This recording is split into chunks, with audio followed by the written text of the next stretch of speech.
Yep, we are back. BlkPrint Radio, J5 in the building, Josh Pease, MC. We in the building with Jeff J. Jeff, the betting exchange.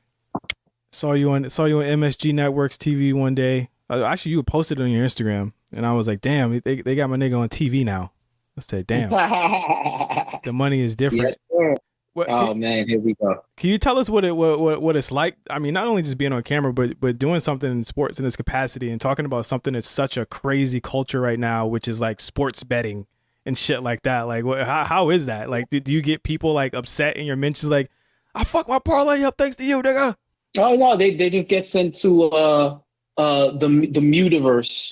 You know what I mean? Like, I don't even hear that. I look past them, but it's incredible, man. Like when you're in media and you're active in media, you should be looking towards what's next. And I got a lot of great advice. And plus what I was seeing, that betting was on the horizon. Once that Supreme Court ruling came down, I knew it was only a matter of time before betting was live in multiple states. I knew it was coming to New York. It was a matter of if not when. And, the stars were able to align where MSG was looking for betting programming, and I was selected, was able to audition and get the role. I think it's incredible, man. I bet, and I'm like a casino bettor, like I play like blackjack, all that type of stuff. So that was like my extent of gambling and off books betting. You know what I'm saying? Yeah. Like that was like my main experience with what I was preparing before it got legal, just looking at what spreads and money lines and all of that was about, and acclimating myself so that when it got live in New York, and even it's been live in New Jersey, it was live in New Jersey before New York. So as I was able to start betting in Jersey, because for us on the East Coast, and you know about this, Justin, we got like a span of like 10 to 12 states within a 4 to 5 hour radius. Yeah. So it's easy for us in the city to be able to go over to Jersey, make a bet, and then come back, or if we're in Jersey, just make the bets or whatever. Yeah. So I was making those bets, and it's a burgeoning industry, an industry with a lot of potential for people to get in and have work and expand themselves as professionals, whether it's on camera, producing, social media. It's a wild world too, because you got people. I think the biggest misconception I've seen so far is that folks think that the average person is actually making a living off of sports betting. That's what I thought. That is straight cap. It's straight cap. Like, I'm gonna tell you what it is. If you got people who bet 5 figures, 6 figures every day on betting, and they're like whales. So those whales are like the people who have the most money who are investing in betting. Those people if they're winning, they make money because they're betting a lot of money. Right. Then you got the people the class of people who will bet $100,000 to win 8. And as I said, throw the allegedlys out there. I feel like that's money laundering.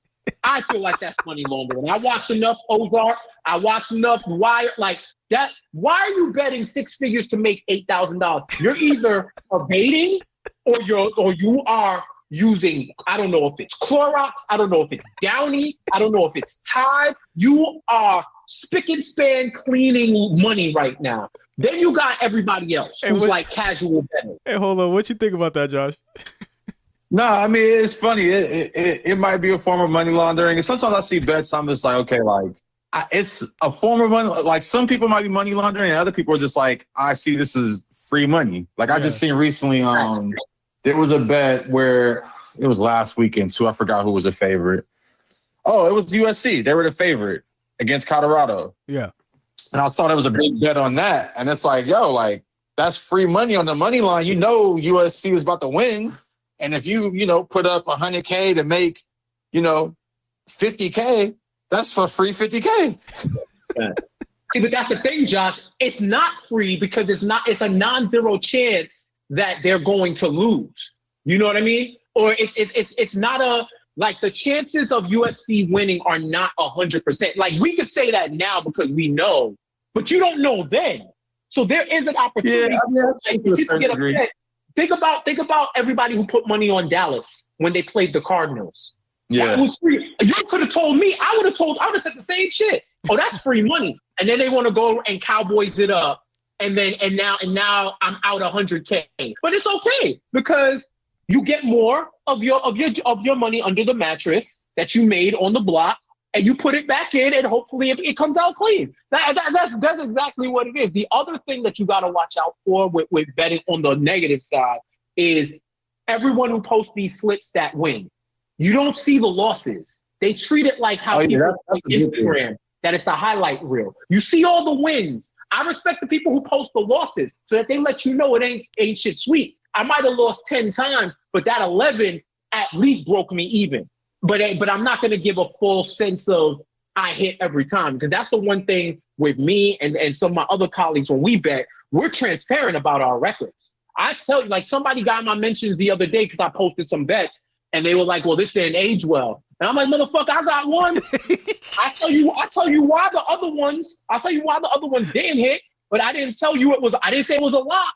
I said, this is what I'm doing. And I hedged a lot of my shit with why it couldn't hit. So that's why you bet responsibly. You bet like you have some sense. You do your research and you do it for fun because you want to have some skin in the game. You want to have a rooting interest. And if you make a little extra bread, it's cool, but this should not be your second. If you're trying to make this a living, you need to call the hotline. This shit too risky, bro. You know what? But you know what's funny about that though? Even if you can play as fair as possible and you're just like in your mind of minds, I think Patrick Mahomes is going to score 2 touchdowns or whatever it was.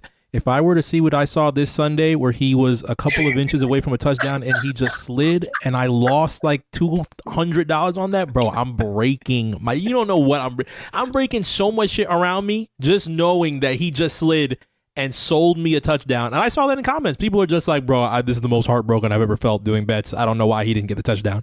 But should have bet on the Jets. But does that add a? What happens, bro? I mean, that's just betting, though. That's like going to casino and betting fucking roulette, and it lands on red instead of black. Like that's just a part of the gambling of it all. Yeah. And I don't know. Like I've been really getting into betting lately, just off the FanDuel and shit, just like online betting. Like I'm sad that California didn't pass that law. Like I'm betting by proxy right now, and some of this shit. Some of these, like a lot of this, it's a game of luck and it's a game of averages. Yeah. You look at, someone like Sumac, who has scored a touchdown in every one of his games since fucking week 2 of last season. Like some of that shit, is going to be a sure thing. And, like sometimes it doesn't plan out how you want it to, but it's like, that's the gambling of it all. That's just what it is. What is it about sports betting? I know it's been going on forever, but like, what is it about it now, like in this era, that people are so rabid about it? Like I almost feel as though like out of nowhere, I snapped their finger and everybody was on FanDuel or everybody was posting their parlays. Like what was it that broke this through? Because like I don't like gamble at all, so I was just like, damn, like was it the legality of it that made it a lot more? So like, because it felt like to me it was kind of like, remember like Prohibition era, like people were doing it in like the closets and like sneaking and shit like that. Like, is it the legality of it that made it like so rabid now? Yeah, you definitely got a part of it. It's now shit. It's like weed. it's exactly like how weed is. Like when I was growing up, smoking weed was a risk. Yeah, smoking weed in public was a risk. You could get pulled over. And the type of time they was on with us. You could be facing serious time for smoking some dope. You have a bullshit dime bag, and you could depending on where you are, you could be facing serious time. But once it was legalized and sanitized, now you could walk through the streets of a major city and actively smell that shit like it's cigarette smoke. Yeah. Yeah. And if I brought myself from like a teenager into 2023, he would have been paranoid. Like, yo, they gonna come for everybody. Like, what happened to the world where they letting black people smoke weed and not pressing them out, right? And that's like on a more progressive side with betting. I think it's the legality now that it's readily available, because before, if you didn't have a bookie, you had to go to Vegas or Atlantic City, right, or a Native American reservation. Those were the main places where you were going to go to bet, right? Now we've dismantled the barriers of resistance to betting by making it by gamifying it through apps. Now all you have to do is download, sign up, bet $5 and win 200 in free bets instantly, and you're good to go. And they have all this thing, like, it's easy. And what's scary is you can build a habit easily off of it if you're just sitting down and just betting on games, because it's in a matter of clicks, you got money on the game, right? So they in the same way how Uber kind of gamified the taxi game. Yeah. FanDuel, DraftKings, all the sports acts, they kind of gamified betting, made it easier to access, easier to bet, and then they use their almost their lobbyist ways to promote themselves on every sporting network and every sport brand and publication that you have across digital and linear. They let you know that we are here, we're available, and we got a deal for you. That's just so crazy that it's like, again, like you said, like marijuana being legal, betting being legal. Obviously, California is kind of behind the curve on that. I'm sure they have their reasons for that. I actually haven't read into that too much. Josh, do you know why they didn't pass it? I didn't read into that. It just didn't pass. Like, it went up to vote in the state election.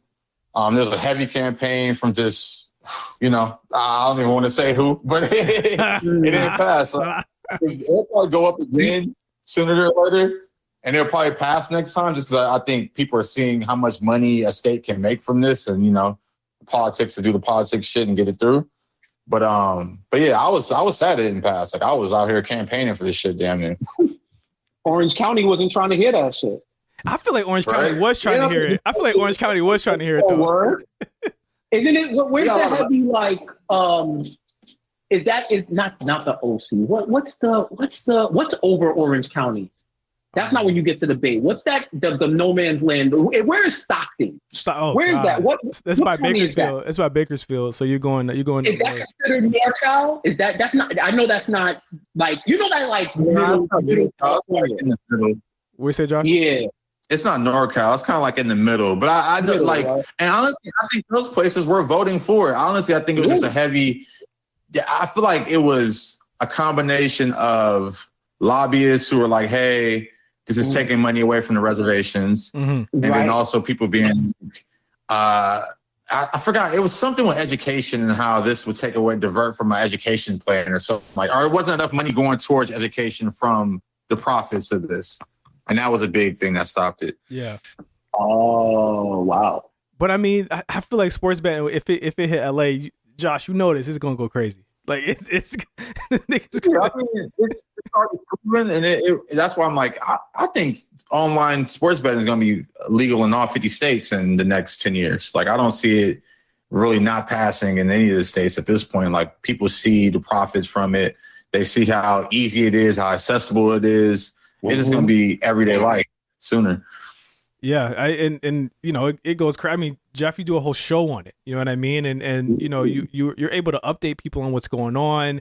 It's become like its own sport in a way, right?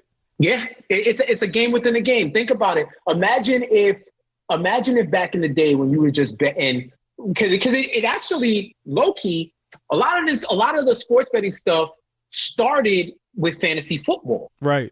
And you create leagues, fantasy football, survivor leagues in football, survivor leagues in March Madness brackets. We've been betting on sports for a minute. It's just we weren't promoting it. Yeah. Everybody's been betting on sports. It's just now the ease of access of it all, and just like, imagine the same way you could bet with your homeboy in your town or whatever. And bet, like, yo, I got 20 on the Chiefs, I got 20 on the Cardinals, I got 20 on the Lakers, I got 20 on the Clippers.